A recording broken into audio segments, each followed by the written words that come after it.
유럽에서 탄소 배출량이 낮은 나라를 꼽으라면 여러 국가가 있지만 프랑스는 특히 주목할 만합니다. 프랑스는 필요한 전기의 70% 이상을 원자력으로 만듭니다. 원자력 덕분에 공기를 오염시키는 탄소 배출도 적고 다른 나라에서 에너지를 사오는 돈도 덜 쓰죠. 원자력이 안정적으로 많은 양의 전기를 만들어주기 때문입니다. 유럽연합도 원자력을 녹색 분류체계로 포함해 프랑스는 더 탄력을 받게 되었습니다. 반면 독일은 환경을 위해 재생에너지로 바꾸려 했습니다. 하지만 해가 없거나 바람이 부지 않을 때는 전기를 만들기 어려웠습니다. 밤에는 다른 국가에게 전기를 구입해 이용했지만 러우 전쟁으로 인해 에너지 수급이 불안정해져 결국 석탄 발전소를 다시 돌릴 수밖에 없었고 아이러니하게도 탄소 배출량이 다시 늘어나게 되었습니다. 지구를 위해 시작했는데 지구랑 사이가 틀어졌네. 그렇다면 우리 대한민국이 모든 원자력 발전소를 멈춘다면 어떻게 될까요? 두 가지 시뮬레이션으로 알아보겠습니다. 첫 번째는 급하게 원자력 발전소를 중단한 시뮬레이션과 두 번째는 재생에너지 및 화석 연료로 대체하고 원자력 발전소를 중단하는 시뮬레이션을 말입니다. 고구마머리. 어느 날 아침 뉴스 속보가 뜹니다. 국내 원자력 발전소 안전 문제로 전면 가동 중단. 한국은 현재 전체 전력의 약 30%를 원자력에 의존하고 있습니다. 30%의 전기를 못 쓰게 되는 것이죠. 전기는 고작 1%만 부족해도 대규모 정전이 발생할 수 있습니다. 그 이유는 전기는 실시간으로 생산과 소비가 일치해야 하는 에너지이기 때문입니다.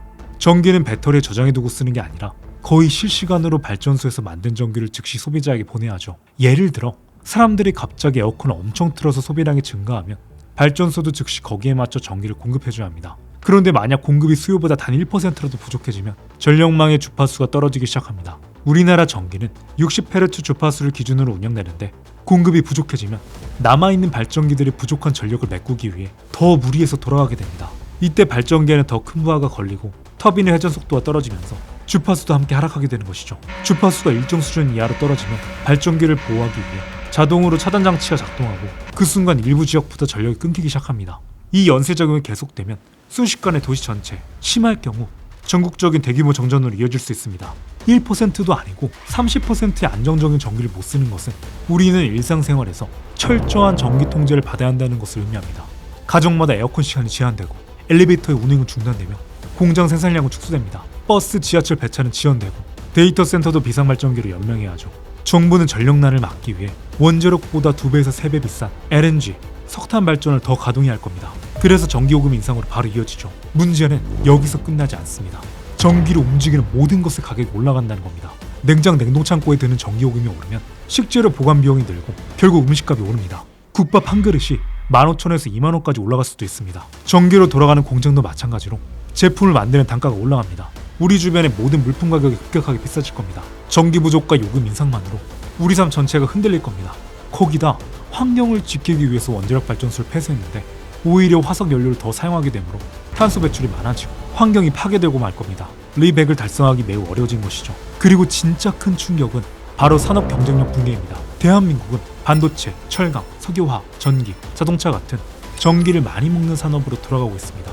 이 산업들은 단 1원의 전기요금 인상에도 수천억 단위의 비용이 발생하죠. 생산 단가가 상승하면서 외국에서 우리나라 물품의 메리트가 없어지니 수출 경쟁력 하락으로 이어지고 투자할 가치가 떨어지니 외국 기업이 투자 철수하며 결국 우리나라 공장은 살아남기 위해 해외로 이전하며 국내 일자리가 감소하게 될 겁니다. 전기세 오르는 게 결국 공장도 내보내는 거네. 맞습니다. 전기요금은 국가 경제의 뿌리와도 같은 존재입니다. 그렇다면 미리 재생에너지를 많이 깔아놓고 원자력 발전소를 폐쇄했다면 어땠을까요? 이 시나리오는 전 시나리오보다 훨씬 나을 겁니다. 향후 인류가 태양계를 정복하는 먼 미래적으로 보았을 때 좋습니다. 하지만 여기엔 치명적인 맹점이 있습니다. 태양은 밤에 없고 바람은 매일 불지 않습니다. 즉 재생에너지는 불안정하죠. 그래서 여기 해결 방법은 낮에 만든 전기를 밤까지 저장할 ESS 에너지 저장 장치가 필요합니다. ESS는 전기를 저장해두는 산업용 초대형 배터리입니다. 하지만 문제는 ESS는 수명이 짧고 효율이 낮으며 무엇보다 너무 비싸다는 것입니다. 예를 들어 지금 당장은 1MW씩 전기를 저장할 수 있는 ESS를 구축하려면 약 5억 원이 듭니다. 하지만 같은 전력을 원자력 발전소에서 직접 생산하는 데 드는 설비비는 그 10분의 1 수준에 불과합니다. 즉 ESS는 1MW씩 전기를 확보하는데 원자력보다 10배나 비싸면서도 저장할 수 있는 전력은 제한적이고 수명도 짧습니다. 충전 방전 효율은 약 85%, 10년이면 교체가 필요해 유지비도 만만치 않죠. 심지어 이 메가와트시 전기 확보 기준으로 얘기한 거고 오히려 전력 규모가 커지면 커질수록 원자력이 더 유리합니다. 결국 ESS는 태양광 같은 재생에너지를 위한 필수 장치처럼 자리 잡았지만 보조금 없이는 경제성이 거의 없습니다. 그러니까 태양은 무료인데 저장은 비쌈 이거네. 맞습니다. 특히 한국처럼 국토가 좁고 송전거리 대비 인구 밀도가 높은 나라는 대용량의 전기를 먼 거리까지 안정적으로 보내야 합니다. 그런데 재생에너지는 땅 넓은 곳에서 주로 만들고 전기는 도시처럼 인구가 몰린 곳에서 쓰죠. 결국 저장도 해야 하고 멀리까지 전기도 실어 날라야 하니 ESS는 더 고성능, 더 저렴, 더 안전해야 합니다. 지금 기술 수준으로는 한국의 전력 구조에 맞지 않습니다. 그래서 미리 재생에너지를 많이 설치하더라도 ESS가 비싸기 때문에 전기요금이 올라가게 되어 국가 경쟁력을 잃을 수 있습니다. 현재 전 세계 상황을 보면 두 시뮬레이션과 상황이 반대로 흐르고 있습니다. 원전을 반대했던 수많은 나라가 다시 원전을 재가동하는 논의를 하고 원전을 추가적으로 더 짓고 있습니다. 왜 그럴까요? 지금 수많은 나라가 원자력 발전소를 포기하지 못하는 가장 큰 이유를 꼽으면 바로 AI 때문일 겁니다. AI는 그야말로 전기 먹는 괴물입니다. 데이터 센터 하나가 작은 도시 하나만큼의 전기를 쓰고 정전이 단 1초라도 나면 수천억 원짜리 연산이 통째로 날아가 버릴 수도 있습니다. 그래서 24시간 내내 전기를 안정적으로 공급해줘야 합니다. AI의 발전으로 인해 모든 분야가 급격하게 발달하고 있습니다. AI의 가장 무서운 점은 이기는 놈이 다 가져간다는 승자 독식 구조입니다. 한 나라가 AI로 앞서기 시작하면 데이터와 자본, 인재가 그 나라에만 몰리고 나머지 국가는 점점 따라가기 힘들어지죠. 그래서 지금은 전기를 안정적으로 공급할 수 있는 나라만이 AI 시대의 주도권을 잡을 수 있습니다. 그리고 수많은 나라는 그 해답을 탄소 없이도 24시간 안정적인 전기를 생산할 수 있는 원자력으로 보고 있습니다. 만약 AI의 등장이 늦어졌거나 없었다면 우리는 원자력 발전소를 천천히 폐쇄해 재생에너지 루트를 타는 게 기후위기를 막는 데 더 좋았을 수도 있습니다. 하지만 AI의 등장으로 인류는 한 단계 진보했으며 AI 기술력으로 우리는 기후위기를 막을 수 있는 방법들이 더 빠르게 연구되고 있습니다. 결국 전기가 국력이네. AI 시대의 군대는 반도체, 무기는 전기? 물론 원자력은 완벽하지 않습니다. 이 영상에서 다루었었죠.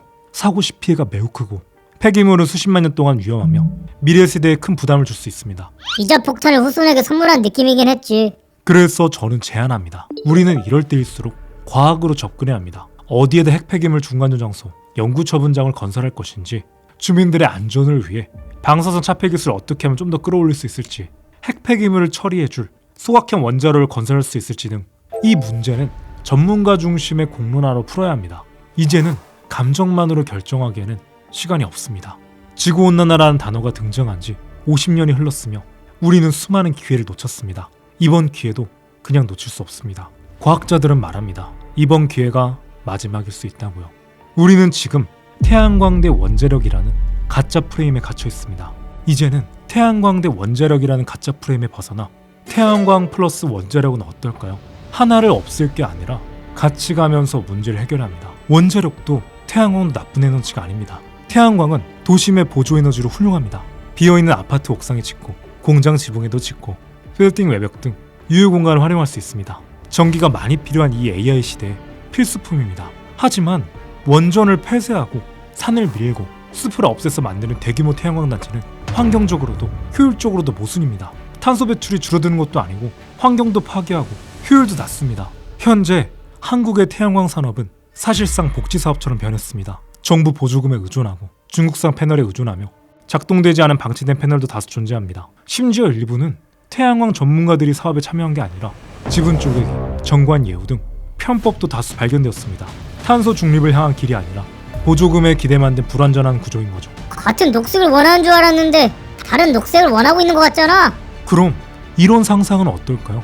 전기를 오히려 더 많이 싸게 만들면 전기 비용이 저렴해지면 이산화탄소를 흡수하는 탄소 포집기를 더 많이 돌릴 수 있습니다. 이산화탄소 흡수 장치, 온실가스 분해 시스템, 해수 냉각 장치 등 역기후 기술이 현실화될 수 있습니다. 전기를 잘 만들면 지구에 에어컨 켤 수 있다는 거야? 맞습니다. 이건 공상과학이 아니라 이미 일부 연구에서 실험 중인 기술입니다.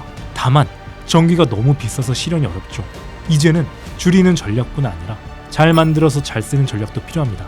우리는 지금 정치적 이념, 각자가 취할 단기 이익, 감정적인 이미지 대신 과학적 근거와 전문가 중심의 공론화가 필요합니다. 방사선 문제, 공론화하고 토론해서 과학적으로 해결하면 됩니다. 태양광 문제, 조성하고 과학적으로 기술을 더 발전시키면 됩니다. 싸움이 아닌 해결 중심의 전략이 필요한 때입니다. 지금은 갈림길입니다. 선택은 우리 모두에게 달려있습니다. 매주 수요일 저녁 8시 만약 영상이 업로드됩니다. 영상이 좋았다면 구독, 좋아요, 알림 설정도 잊지 마세요.